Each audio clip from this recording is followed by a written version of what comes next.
Good evening, welcome to our channel best trading view. First வந்து disclaimer பார்த்துக்கோங்க. நம்ம market analysis எப்படி இருக்குது அப்படின்றத வந்து பார்த்துடலாங்க. ஃபஸ்ட்டு வந்து நிஃப்டி, இன்றைக்கும் நிஃப்டி வந்து பார்த்திங்கன்னா பறந்துருச்சு. ஓகேங்களா, நான் எதிர்பார்க்கவே இல்லை. நான் ரொம்ப எதிர்பார்த்தேன். ஏன்னா கண்டினியூஸாக 5 நாள் ஏறி இருக்குது. ஸோ அதனால மேபி சைட்வேஸில் இருக்கலாம் அப்படின்னு எதிர்பார்த்தேன். கிட்டத்தட்ட 22,000 23,800 அப்படின்ற லெவல் வரைக்கும் நமக்கு இப்போ வரைக்கும் மார்க்கெட் வந்து சூப்பரான ஒரு ட்ரெண்டை வந்து கொடுத்துருக்காங்க. ஓகேங்களா, ப்ராஃபிட் புக்கிங் வருமா இல்லை அடுத்த லெவலை நோக்கி போமா, வெயிட் பண்ணி பாருங்கள். என்ன நடக்குதுன்றதை ஓப்பனிங்கை வச்சு கண்டுபிடிச்சிக்கலாம். ஓகே, இப்போது இந்த இடம் வந்து மேஜரான ரெசிஸ்டண்ட்டாக இருக்குது. ஸோ ஃபர்தர் பிரேக் அவுட் இருக்குது அப்படின்னா 24,250 அப்படின்ற அடுத்த ரெசிஸ்டண்ட்டை நோக்கி போகிறதுக்கு வாய்ப்பு இருக்குது. அல்லது 1 or 2 days இந்த இடத்துல ஏதாவது கன்சல்டேஷன் மாதிரி நடந்துட்டு போதான்றதை பார்க்கலாம். இல்லை அதையும் தாண்டி மார்க்கெட் வந்து நல்லாவே ப்ராஃபிட் புக்கிங் வருது அப்படின்னா இந்த மாதிரி ஃபார்ம் ஆகி நிற்கிது, மறுபடியும் இந்த மாதிரி ஃபார்ம் ஆகி போகுமான்றதையும் வெயிட் பண்ணி பார்க்கலாம். ஓகேங்களா, ஸோ இதில் ஏதாவது ஒன்று நடக்கும். என்ன நடக்குதுன்றதை டே பை டேவாக வந்து பார்க்கலாம். பேங்க் நிஃப்டியும் அல்டிமேட்டாக பறந்துருச்சுன்னே சொல்லலாம். ஓகே, நான் இன்றைக்கி எதுவுமே அப்டேட் பண்ணலை, ஏன்னா நானும் பெருசாக எடுக்கலை. ஏன்னா ஒரு பயம் இருந்துக்கிட்டே இருந்தது, இந்த இடத்துல கரெக்ட் ஆகுமா, இந்த இடத்துல கரெக்ஷன் வருமா அப்படின்னு சொல்லிட்டு ரொம்ப சந்தேகமாக இருந்தது. ஸ்லோ மூமெண்ட்டாக தான் இருந்தது, ஆனால் நல்லாவே மூவ் ஆயிடுச்சு. ஓகே, ஒரு இடங்கள்லையும் ஒரு கேப் அப்போ கொடுத்துருக்கு, அதெல்லாம் கவனமாக பார்த்துக்கோங்க. நெக்ஸ்ட்டு வந்து எஃப்ஐஐ இன்னும் வந்து எஃப்ஐஐலாம் மறுபடியும் பையிங்க்கு வந்திருக்கிறாங்க. ஓகே, நம்ம மார்க்கெட் வந்து இன்னும் கொஞ்சம் அப்போ ஸ்ட்ராங் ஆகுறது அப்படின்றத காட்டுது. இருந்தாலும் இந்த இடத்துல வந்து நம்ம வந்து கவனமாக இருப்போம். திருப்பி வந்து பிரேக் அவுட் இருந்ததுன்னா அடுத்த ரெசிஸ்டண்ட்டை நோக்கி நம்ம வந்து ட்ராவல் பண்ணுவோம். என்ன நடக்குதுன்றதை பார்த்துட்டு அதுக்கேற்ற மாதிரி மட்டும் பண்ணுங்கள். அதுதான் எப்போவுமே நல்லது. ஹோல்டிங்கில் வேறு எங்கேயாவது பையிங் எடுத்திருந்தீங்கன்னா பார்த்து ப்ராஃபிட்டை புக் பண்ணிக்குவேன். ஓகேங்களா, ஹோல்டிங்கில் வச்சுருக்கிறவங்க, நான் இன்ட்ராடே பண்ணுற ஆள் தான். ஓகே, வேறு நீங்கள் என்ன பண்ணுறீங்கன்றதை கமெண்ட் செக்ஷனில் கமெண்ட் பண்ணுங்கள். ஏன்னா எத்தனை பேர் ஹோல்டிங்கில் வைக்கிறீங்கன்னு பார்ப்போம். உங்ககிட்ட இருந்து சைக்காலஜி லெவல் நாங்கள் கற்றுக்கலாம் இல்லையா, ஸோ அதுக்காக தான். அடுத்து வந்து நிஃப்டியோட 5 minutes சார்ட்டு. 5 minutes பொறுத்த மட்டும், ஏன்னா ஹோல்டிங் வைக்கிறது பெருசுங்க. நம்ம சொல்லலாம் ஸ்டாக்ஸில் ரொம்ப ஈஸியாக வைக்க முடியுது. ஓகே, ஸ்விங் ட்ரேடிங் ஸ்டாக்ஸ்லாம் ரொம்ப தைரியமாக 2 மாதம் 5 மாதம் வைக்க முடியுது. ஆனால் இதில் இண்டெக்ஸில் வந்து ஹோல்டிங் என்னால் வைக்க முடியல. ஓகேங்களா, இப்போ இதில் வந்து 23,720. அடுத்து வந்து மறுபடியும் 23,600 நம்ம வந்து சப்போர்ட்டாக மார்க் பண்ணிக்கலாம். மார்க்கெட் கரெக்ட் ஆச்சு அப்படின்னா 23,600 நோக்கி வரும். அதையும் பிரேக் அவுட் பண்ணிட்டு வருது அப்படின்னா 520 அப்படின்றது எனக்கு தெரிஞ்ச ஒரு சப்போர்ட்டாக இருக்குது. அதையும் தாண்டி 440, அதுக்கப்புறம் கேப் ஃபில்லிங்க்கு போகும். ஓகே, இதெல்லாம் டவுன் சைடில். இதே இது அப் சைடில் மூவ் ஆகுதுன்னா 23,800 இந்த லெவல் தான் நமக்கு அந்த டேயில் உள்ள ஹை. ஓகே, ஸோ அதனால பெரும்பாலும் இதுதான் ரெசிஸ்டண்ட்டாக இருக்க வாய்ப்பு இருக்குது. டே ஹையை எப்படி பண்ணிச்சுன்னா மேபி 23,800, அது தாண்டிச்சுன்னா 24,000 24,200 டேரெக்டாக அதை வச்சுக்கோங்க. ஏன்னா ஒரு மொமெண்ட்டும் கிட்டத்தட்ட 300-400 பாயிண்ட் ஏறிச்சு அப்படின்னா அப்போ ஆட்டோமேட்டிக்காக அது போகும் தானே. ஸோ அதனால அந்த மாதிரி இம்பார்ட்டன்ட் பாயிண்டெல்லாம் மார்க் பண்ணி வச்சுக்கோங்க. இதுதான் இப்போதைக்கு நிஃப்டியில் இருக்குது. நெக்ஸ்ட்டு பேங்க் நிஃப்டி எப்படி இருக்குது அப்படின்றத வந்து பார்த்துடலாம். பேங்க் நிஃப்டி, ஓகே, அது வந்து பேங்க் பீஸ் எடுத்துக்கிறேன். அதுவும் நான் உங்களுக்கு சொல்கிறேன், எக்ஸ்பிளைன் பண்ணுறேன். பேங்க் நிஃப்டி கீழே மறக்காமல் லைக் பண்ணிவிடுங்க, லைக் பாருங்கள்.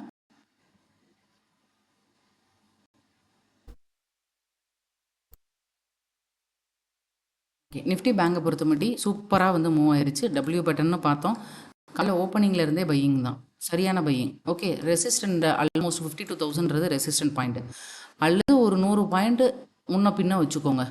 ஏன்னா இது வந்து அதோட மொமெண்ட் அதிகமாக இருக்கிறதுனால ஒரு 100 பாயிண்ட் 150 பாயிண்ட் கொஞ்சம் முன்ன பின்ன வச்சுக்கோங்க. ஸோ அங்கேருந்து ரெசிஸ்ட் அடிக்குதா அப்படின்றத நம்ம வெயிட் பண்ணி பார்க்கலாம். அதையும் தாண்டி மார்க்கெட் மூவ் ஆகுதுன்னா 53 54 அடுத்தடுத்த லெவலை நோக்கி, அதாவது ஆல் டைம் ஹை இருக்கும், அதை நோக்கி போகிறதுக்கு வாய்ப்பு அதிகமாக இருக்குது. ஓகே, நல்ல ஒரு மொமெண்ட் இருக்குது. ப்ராஃபிட் புக்கிங் இன்ன வரைக்கும் வரல, வருமானதை வெயிட் பண்ணி பார்க்கலாம். எஃப்ஐஏ நல்ல ஒரு பையிங்லேயும் இருக்கிறாங்க. ஓகேங்களா, ஸோ என்ன நடக்குது அப்படின்றத அடுத்து 15 minutes கன்வெர்ட் பண்ணிட்டு ஒரு பாக்ஸ் மட்டும் போட்டு வச்சுக்கோங்க. அதை தாண்டி எதுவும் இன்ட்ராடேக்கு அல்லது 5 minutes போடலாம். அப்சைடில் சொல்லியாச்சு, 52 வந்து ரெசிஸ்டண்ட்டாக இருக்கிறதுக்கு வாய்ப்பு இருக்குன்னா 51,800 இருக்குது. ஸோ இதை தாண்டி இந்த ரேஞ்சை தாண்டி அப் சைடில் மூவ் ஆச்சுன்னா 52 வரைக்கும் ட்ரை பண்ணுங்கள். டவுன் சைடில் வருது அப்படின்னா ஏற்கனவே அந்த 51,500 கட் பண்ணி கீழே வந்தால் மட்டும் செல்லிங்க்கு வேணால் ட்ரை பண்ணி பாருங்கள். 51,300 51,000 வரைக்கும் வர்றதுக்கு வாய்ப்பு இருக்கும். ஓகேங்களா, அதுக்கப்புறம் என்ன நடக்குன்னு பார்த்துட்டு அதுக்கேற்ற மாதிரி எடுத்துக்கோங்க. எந்த இடத்துல ஓப்பன் ஆகுதுன்னு பாருங்கள். இங்கேருந்து ஓப்பன் ஆகுதுன்னா செல்லிங் இருக்க தான் செய்யும்னு நினைக்கிறேன், பார்க்கலாம்.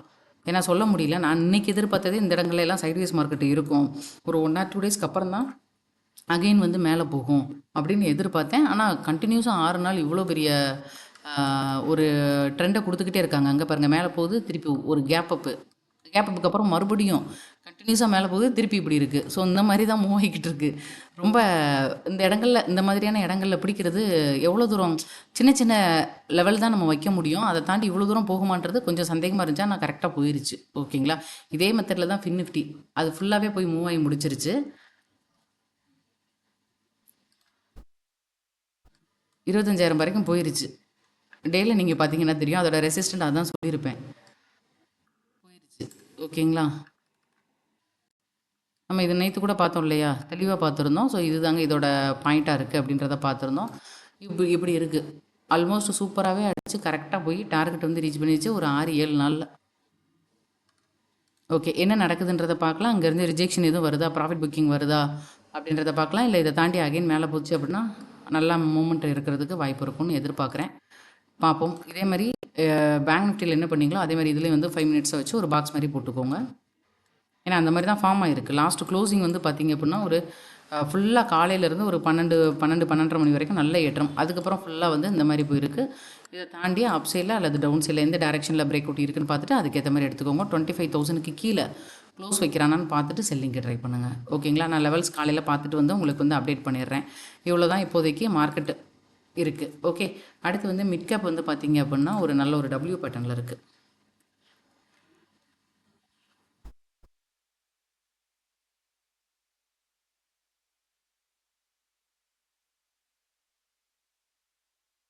இதுவும் ஸ்மால் கேப்பும் நல்ல ஒரு பிரேக் அவுட்டில் தான் இருக்குது.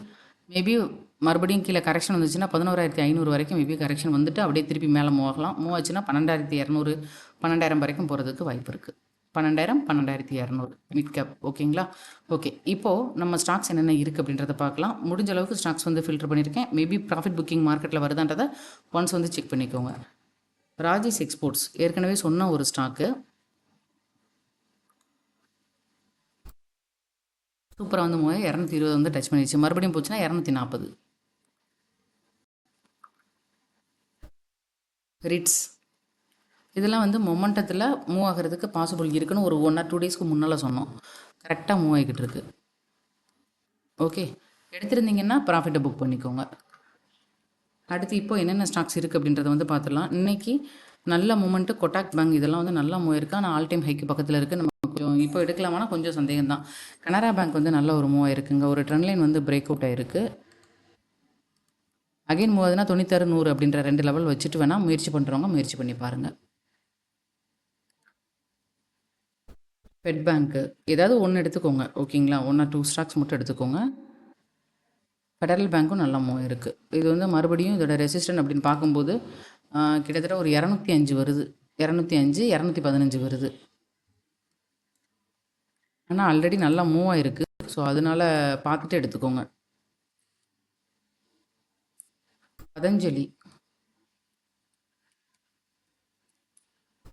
பதஞ்சலி ஃபுட்ஸ்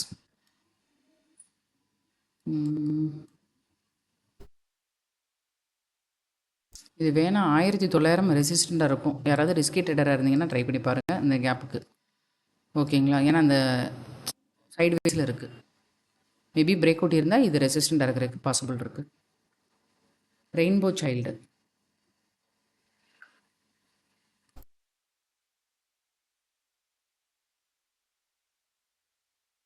இது ஒரு பிரேக் அவுட் ஆகிருக்கு. ஃபர்தர் மூமெண்ட் இருந்துச்சுன்னா 1450 1500 வரைக்கும் போகிறதுக்கு வாய்ப்பு இருக்குது. ப்ராப்பரான எஸ்எல் மெயின்டைன் பண்ணிக்கோங்க.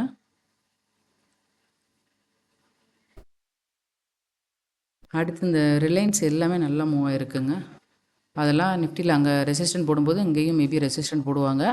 அதுக்கப்புறம் இந்த ரெசிஸ்டண்ட்டை தாண்டி எதுவும் பிரேக் அவுட் இருந்ததுன்னா ரிலையன்ஸ் வேணால் முயற்சி பண்ணி பாருங்கள். ஏன்னா உங்களுக்கு பார்த்தீங்கன்னாலே தெரியும் இந்த மாதிரி ஃபார்ம் ஆகிருக்கு. கரெக்டுங்களா? இதை தாண்டி எதுவும் பிரேக் அவுட் க்ளோஸ் வச்சது அப்படின்னா அடுத்த லெவல் 1440 போகலாம். மார்க்கெட் சப்போர்ட் பண்ணுதான்றதை பார்த்துக்கலாம். ஓகே,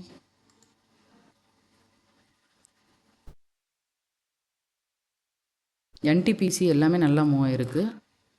ஏற்கனவே மெம்பருக்கு வர சொல்லியிருந்தேன். விருப்பம் இருக்கிறவங்க மெம்பர்ஷிப்பில் ஜாயின் பண்ணிக்கோங்க. ஓகேங்களா? ஸோ இந்த அளவுக்கு மேபி 380 ஒரு ரெசிஸ்டண்ட்டாக இருக்கலாம். அடுத்து இங்கே வாபேக் அப்படின்ற ஒரு ஸ்டாக் வச்சுருக்கேன். ஆனால் இது வந்து க்ளோஸ் சரியில்லை. சப்போஸ் நாளைக்கு இங்கேருந்து மறுபடியும் ரெக்கவர் ஆச்சுன்னா வேணால் முயற்சி பண்ணி பாருங்கள். ஒரு 1800 வரைக்கும் ட்ரை பண்ணி பார்க்கலாம். ஓகேங்களா. அடுத்து பேங்க் பீஸ். இது வந்து இந்த நம்ம டைரெக்டாக வந்து நிஃப்டிலேயும் பேங்க் நிஃப்டிலேயும் நம்மளால் இன்வெஸ்ட் பண்ண முடியாது. எனக்கு வந்து ஆப்ஷனும் தெரியல. நான் வந்து எடுக்க விருப்பம் இல்ல. நான் வந்து ஒன்லி இன்வெஸ்ட்மெண்ட்டாக பார்க்குறேன் அப்படின்றவங்க, இதில் கூட நீங்கள் வந்து ஷார்ட் டேர்ம் உங்களுக்கு சப்போஸ் அங்கே பேங்க் நிஃப்டியை பேஸ் பண்ணி ஷார்ட் டேர்ம் ட்ரை பண்ணுறதா இருந்தது அப்படின்னா, உங்களுக்கு தோணுச்சு அப்படின்னா, உங்களுக்கு இது சரின்னு பட்டதுன்னா முயற்சி பண்ணி பாருங்கள். ஏற்கனவே இதுலேயும் வந்து பார்த்தீங்கன்னா, அங்கே எப்படி பேங்க் நிஃப்டி டபிள்யூ பட்டன் போட்டதோ அதேமாரி போட்டிருக்கு. ஸோ ஃபர்தராக இங்கே வந்து ரெசிஸ்டன்ட் இருக்குது. அதை தாண்டி அது அங்கே மறுபடியும் மூவ் ஆகுதுன்னா இங்கேயும் 550 வரைக்கும் மூவ் ஆகிறதுக்கு பாசிபிள் இருக்குது. புரிஞ்சிருக்கும்னு நினைக்கிறேன். ஓகேங்களா. கொஞ்சம் மறக்காமல் லைக் தட்டி விட்டுருங்க. அதேமாதிரி கோர்ஸ் வந்து அவைலபிளாக இருக்குது. விருப்பம் இருக்கிறவங்க ஜாயின் பண்ணிக்கோங்க. அதோட டீட்டெயில் எல்லாமே டெலகிராமில் கொடுத்துட்றேன். ஆப்ஷன் ப்ளஸ் ஸ்விங் ட்ரேடிங் ரெண்டும் சேர்ந்து வந்து 7000க்கு வருங்க. ஓகே, இது வந்து ஒன்லி ஸ்விங் ட்ரேடிங் மட்டும் அப்படின்னா 3800 வரும். இந்த லிங்க்கை கிளிக் பண்ணி உள்ளே போய் வாங்கிக்கோங்க. அதேமாரி ஆப்ஷன் ப்ளஸ் ஸ்விங் ட்ரேடிங் ரெண்டுக்கும் சேர்த்து வந்து ஒரு கோர்ஸ் வந்து போட்டு வச்சுருக்கிறேன். ஸோ விருப்பம் இருக்கிறவங்க இதை வந்து பை பண்ணி வாங்கி நிறையா படிங்க. அதில் ஸ்ட்ராட்டஜி நிறைய இருக்குது. இன்றைக்கி அது கூட சூப்பராக வந்து ஒர்க் ஆச்சு. ஓகேங்களா. அது எப்படியும் ஒரு 4-5 ஸ்ட்ராட்டஜி போட்டதுனால ஒன்று மாதிரி ஒன்று அந்த மாதிரி வந்து டே பை டே ஒன்று கொஞ்சம் ஃபில்டர் ஆயிடும். ரொம்ப ரேராக தான் வந்து நமக்கு வந்து இதாகும். ஓகேங்களா. ஸோ இதே மாதிரி நிஃப்டி பீஸும் இருக்குது. இப்போ நிஃப்டி நமக்கு நல்ல டவுனில் கிடைக்கும்போது நம்ம பை பண்ணிவிட்டு, அதாவது நம்ம டேரெக்டாக நிஃப்டியில் பண்ண முடியாது இல்லையா. ஸோ அந்த மாதிரி உள்ளவங்க நிஃப்டி பீஸ் வந்து இங்கே பாருங்கள், நிஃப்டி இறங்கும்போது வாங்கியிருந்தா அங்கேருந்து ஏறும்போது வாங்கும்போது இப்போ நமக்கு கிட்டத்தட்ட எத்தனை பர்சன்டேஜ் வந்திருக்கும்? 7 to 8% கிடச்சிருக்கும். ஃபர்தராக நிஃப்டியில் வந்து பிரேக் அவுட் இருந்தது அப்படின்னா அடுத்து வந்து 280 வரைக்கும் போகுதான்றதை பார்த்துட்டு கவனமாக எடுத்துக்கலாம். நம்ம அதில் எப்படி அனாலிசிஸ் பண்ணுறோமோ அதே மாதிரி இதுலேயும் நீங்கள் வந்து அனாலிசிஸ் பண்ணிவிட்டு எடுத்துக்கலாம். அவ்வளோதான். ஓகேங்களா. ஸோ இது கண்டிப்பாக உங்களுக்கு யூஸ்ஃபுல்லாக இருக்கும்னு நினைக்கிறேன். மறக்காமல் லைக் பண்ணிவிடுங்க. ஸ்டாக்ஸுக்கு மட்டும் மெம்பர்ஷிப் அவைலபிளாக இருக்குது. விருப்பம் இருக்கிறவங்க யூடியூப்பில் போயிட்டு இந்த இடத்துல வந்து ஜாயின்ற பட்டன் இருக்கும். ஓகே, அதில் ஸ்டாண்டர்ட் அப்படின்ற லெவலில் வந்து ஜாயின் பண்ணிக்கோங்க. உங்களுக்கு வீடியோ வந்து அப்டேட் ஆயிடும். லைக் பண்ண மறந்துடாதீங்க. நன்றி.